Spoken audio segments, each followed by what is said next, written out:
Hi, my name is Jose Saldivar. I am the Leon Sloss Junior Professor here at Stanford. I teach in the Department of Comparative Literature and the Center for Comparative Studies in Race and Ethnicity. I was born in South Texas, in Brownsville, Texas. I teach world literature. I teach U.S.-Mexico border writers, and I teach theories of the novel. Signs Preceding the End of the World by a Mexican novelist, Yuri Herrera, who was born in the state of Michoacan, but now teaches creative writing at Tulane University. The second book is a different genre. It's a memoir, an autobiography, by Edwidge Danticat called Brother, I'm Dying.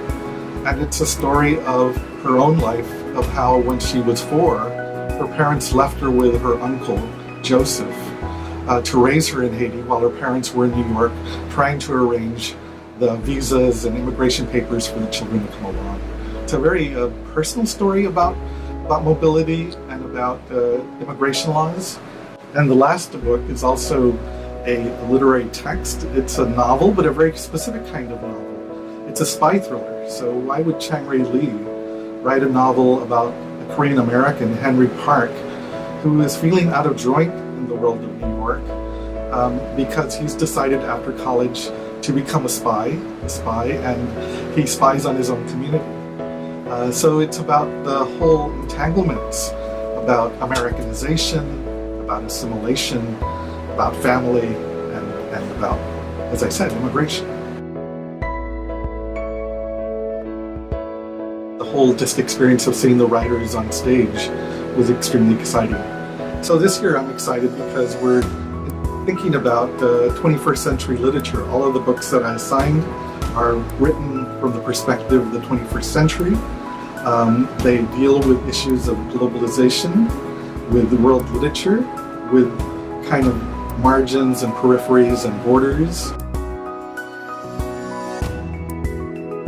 Each of the books that we'll be reading have a big theme about globalization and mobility, themes of movement, themes of borders and diasporas. Why are people compelled to move so often?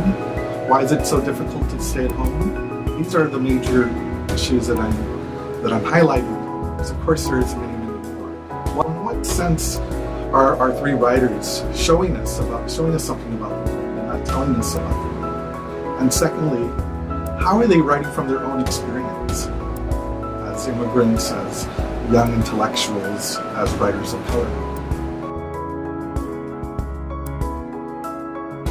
Things to think about as you're reading these books is how are you identifying with or not with the protagonists of each of the texts. When you're reading about the crises of these various characters from Mexico, from Haiti, from New York, and looking at their own experiences, what does it mean to try to imagine what their lives are like from our perspective? And I'd love to welcome all of you personally to Stanford. It's such a great, wonderful experience to be entering a new part of your intellectual journey. At Stanford, I think you've chosen the best place to come and study, and I look forward to seeing all of you in September.